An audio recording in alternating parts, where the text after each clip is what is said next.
tempat ini cantik, kita suka. Dancing sini. Kuang Chang U. Ini Kung Fu San. Dulu sini tempat cantik macam ni tak? Tak cantik. Sekarang cantik, cantik. Sekarang sudah cantik. Bersih. Dulu tak nak. Itu saya kawan sama. Angkat itu sampah, buang sini tak ada. Tapi Tak ada orang sini cakap. lagi banyak kotor. Kuala Lumpur sudah bikin cantik. You suka tak? Suka. Mestilah hari-hari mari biar. Ini antara yang terbaik lah yang kita boleh apa. Bukan kita nak tunjuk untuk Malaysia je, tapi yang penting untuk orang-orang daripada luar pun. Jadi kita dah ada tourist spot. Jadi saya rasa kalau dapat banyakkan lagi macam ni, mungkin lagi ramai cyclist, lagi ramai runners kan boleh datang untuk ambil gambar untuk ni. Sebab kita kebanyakan di KL kita tak ada tempat untuk rekreasi, terhad. Kalau nak lari kena pergi Tasik Berani, tapi sekarang ni kita dah ada option lah. Selain daripada ambil gambar, dan kita boleh galakkan tu lah untuk ambil apa, untuk increase kita punya kesedaran kepada ni, kesihatan dan senaman. Ya betul, dia ada pelancongan.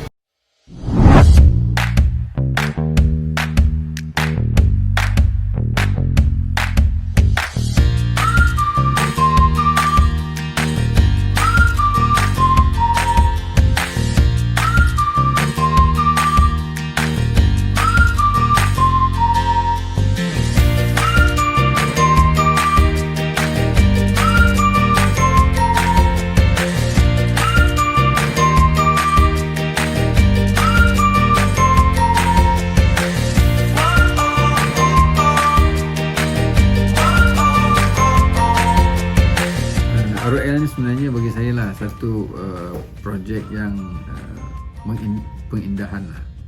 River of Life dia sebenarnya berasal daripada River of Life. Tetapi River of Life ni adalah satu, sebenarnya projek ni bukan projek kita lah sebenarnya, bukan projek kerajaan Malaysia, tapi oleh kerana dilaksanakan di KL, maka kita kena terlibat secara langsung lah dengan dalam ROL ni.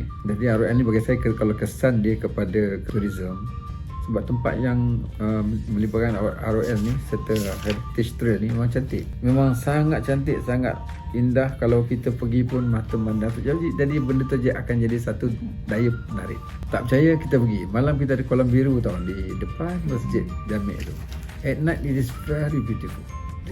Kita kena promote dulu. Kalau tak promote, orang tak tahu ada kolam biru tu. Dia kena promote dulu, masuk dalam Instagram. Tapi dah keluar TV pun sebenarnya.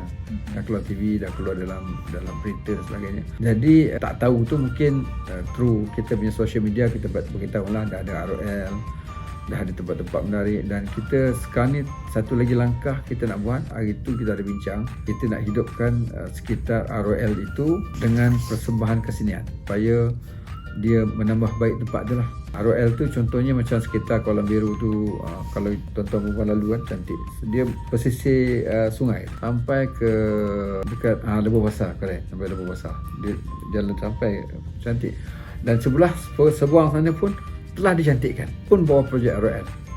Sampai mural kat dinding tu, dinding yang dulunya sangat buruk, sekarang kita buat gambar-gambar semasa keadaan suasana di KL lama-lama punya keadaan lah, macam orang bakar sate ada kat belakang, kita tengok kat belakang gambar cantik, very nice. Dia mural lah, maknanya cantik, ambil gambar cantik, duduk situ pun kita rasa apa kata orang macam terasa di tempat lain.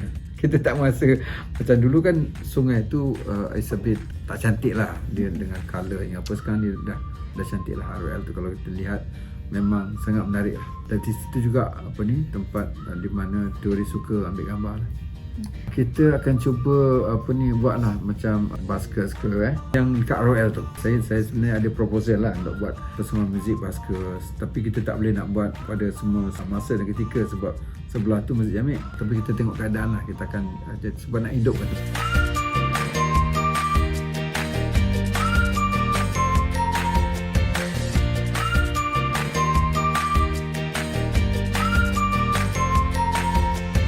Untuk makluman, Sungai Kelang ni sebenarnya kita punya water intake. Tak ada water intake punya untuk water supply.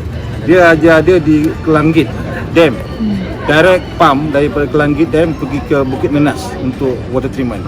Jadi maknanya sungai ini daripada empangan turun sampai ke muara sungai di Port Klang, dia mengikut kaedah yang ditetapkan oleh JAS, Jabatan Alam Sekitar. Effluent discharge adalah standard B. Dan B ni maknanya it can be class 3, 4, bergantung kepada power of dilution daripada hujan, daripada clean water dan sebagainya. Jadi sebab tu sekarang ni dalam program ROL ni, kita ada pemusnahan sungai, ada komponen untuk reconnect those sewer pipe daripada kumbahan ni kepada new system. Kita panggil CSTP, Centralized Sewerage Treatment Plant. Kita ada bonus, ada lagi yang sudah dikepung dan sebagainya tu yang sedang dibina, yang tak siap lagi. Contohnya kalau kita tengok di pantai, one of the product lah yang kita naik.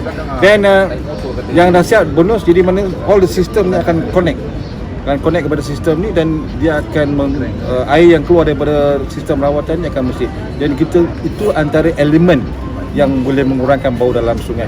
Sebab mengikut kajian yang dibuat sebelum ni, kita punya pencemaran dalam Sungai Kelang ni komponen sewage agak tinggi. Jadi controlling factor kepada kualiti air Sungai Kelang. Jadi sebab tu kita dalam program cleaning, river cleaning ROL ni, kita fokus kepada isu-isu begini. Itu kita pembinaan CSTP, connection dan sebagainya. Tapi walaupun ada masalah di connection yang siapa nak bayar tu cerita lain, tapi but the facility is already some built but need to connect. Some is under construction. Sampah ni sebenarnya kita ada buat logbook untuk track sampah, dan kita ada latih kontraktor untuk pipeline dan sebagainya lah. Tapi antara banyak kita program yang kita buat dalam tempoh sejam, 2 jam, atau pernah kita buat dalam tempoh 20 jam kita collect dan kita timbang. Dia komponennya bergantung kepada tempat tu sendiri. Ada yang tempat tu plastik dia banyak, ada yang tempat plastik less tapi vegetation banyak, kan? Tapi kita jumpa juga barang-barang daripada rumah macam kursi, dia ada bang perabot, kan? Tapi mungkin sekarang dah kurang lah, dan kita tak jumpa pun. Cuma mungkin di sana banyak tempat. Even kalau kita lalu jadi pun banyak plastik kan, yang dalam sungai. Sebab saya kata tadi, orang yang tidur dalam kawasan ni kan, dia makan dan sebagainya tu, dia kalau katakan ramai orang buatnya tu sampah akan jadi banyak sungai dalam sungai ni. Actually we have to tengok juga sistem sama ada is directly through to the river ataupun sistem pengumpulan sampah yang kurang efektif. Yang tu kita tengok jugalah. Kalau mungkin dia dah orang macam rumah ni kan, kita kutip sampah letak kat depan. But one day, very fine day, hujan turun, collection belum buat, dia masuk dalam sungai. Ini nak ada isu lah. So maknanya we have to tengok keseluruhan sistem, dan mungkin DBKL pun melihat benda ini sebagai satu perkara yang kritikal juga lah. This cost only RM1 lebih kan, but it's supposed to be disposed proper. Masuk dalam plastik, diikat. Even kalau kita pergi pakai pun, kita nak pergi makan restoran, kita kena bawa beg plastik ke, ataupun put in a proper pocket dan sebagainya kan. So yang ni kita tengok, yang tadi pun kita nampak ada few kan, mask yang lepas pakai mungkin dicampak ataupun perasan dan sebagainya. Tapi yang ni kita akan mungkin ada masa lagi sebelum New Tahun, kita akan tahu bawah POP untuk just to remind them PKP is not the time to throw mask. Kita dilancarkan sempena dengan Hari Sungai Sedunia dekat Jabat Lembangan Sungai Kelang.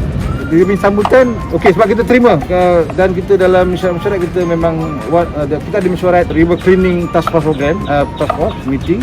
Di dalam mesyuarat tu kita one of the agenda tu dah maklumkan berapa banyak yang diterima, kes tu dah selesai ke belum dan sebagainya. Komuniti buat baik, kita kena appreciate. Dengan komuniti buat jahat, kita kata tak baik je kan. So we have to inform. Kita ada banyak industri ikan hiasan ni kan. Macam kita jumpa flower horn. Sebab ikan-ikan ni yang tak boleh jual, sebab mungkin dah tak cantik ke apa ke, dia just throw to the longkang ini ke sungai kan. Lepas tu kita ada tilapia. Actually tilapia is not our local fish. Carp, ada carp Jepun dan sebagainya kan. Good for aquarium, good for landscape namanya, but it's not good to our river system. Lepas tu ikan bandaraya lah. Just to tell you, ikan bandaraya ni dia punya kadar pembiakan dia very fast. One of our study dekat Johor, bila nak bertelur ni kan dia pergi korek lubang dan dia punya breeding tu sangat banyak dan dia punya rate of grow tu sangat tinggi dan dia merosakkan kita punya river system. Okey. Lepas tu even patin ni ada banyak. Kita ada local patin Pahang lah kan. Tapi ada local patin yang datang dia punya asalnya daripada Thailand dan sebagainya. So memang banyak lah. So apa lagi ikan sepat. Kalau katakan sepat siam tu biasanya memang daripada Siam lah. Lampam Jawa, susah daripada Jawa. Kena daripada Indonesia. So this sort of fishes lah yang kita ada dalam sistem kita yang kita nak ni. So kita nak kembalikan kalau boleh kepada ikan-ikan tempatan. Yang program yang dah kita buat sebelum ni, kita sama dengan Jabatan Perikanan. Perikanan dia ada list of local fishes dengan yang ikan asing ni. So dia akan ada kaedah dia lah. Sebab kita saya pernah lihat di Korea. Korea ni dia sistem sungai dia asalnya macam kita juga. Tapi dia tangkap ikan-ikan yang asing ni, kalau dimusnahkan diganti dengan redevelop, kembalikan ikan-ikan asal dia. So it's good for our river system and it's good for untuk kita punya, sebab ikan-ikan yang tak kita tahu sebab dia setengahnya tu dia dah breed, dah jantung-jantung kan. So mungkin tak sihat untuk kita makan. Kita dah nak ke ujung projek ni untuk sungai, untuk pembersihan sungai kita ada lebih kurang 3 bilion. Total about 4 billion. So about 3 billion tu untuk pembersihan dan kita hanya tinggal yang baki-baki yang kita nak siapkan sehingga hujung tahun ni. Walaupun setengahnya kita terpaksa extend pada tahun depan sebab macam kita rangkaian sistem automatik. Dia macam untuk dalam ROL ni kita ada sistem macam river water treatment plant. So kita nak buat sistem untuk link kan diorang semua infra ni dan ini akan ada sedikit masalah untuk siapkan sistem. So kita kena buat satu, dua call it auditing lah.